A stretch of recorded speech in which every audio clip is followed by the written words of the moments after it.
बिस्मिल्लाहिर्रहमानिर्रहीम। ये देखें, एक फैन ये ब्लोअर लग गया, ये दूसरा ब्लोअर हो गया, ये तीसरा ब्लोअर लगेगा। ये भी सिलेंडर सेट करने लगे हैं।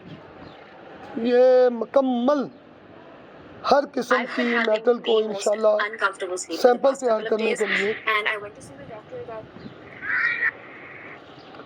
अल्लाह के हुक्म से एक भट्ठी ये तैयार हो गई। हर किस्म का ये देखें, इसके अंदर 3 ब्लोअर चलेंगे, गैस चलेगी। दूसरी भट्ठी ये देखें, ये तैयार हो गई। इसमें भी सिलेंडर लगेगा, जितने भी आप सिलेंडर लगा लें इनमें 2। और तीसरी ये दूसरी है।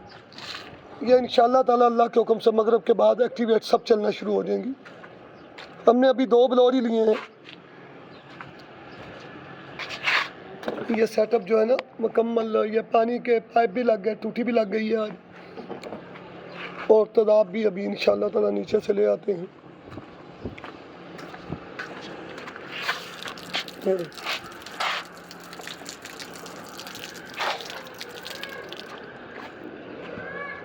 बस नीचे गया बंदा लेने के लिए, रेगुलेटर्स वगैरह लेने गया, फिर बिजली का वो गैस के पाइप की सेटिंग करके बस इंशाल्लाह अभी ये मगरिब के बाद अल्लाह ने ज़िंदगी रखी तो इसको एक्टिवेट करेंगे इंशाल्लाह।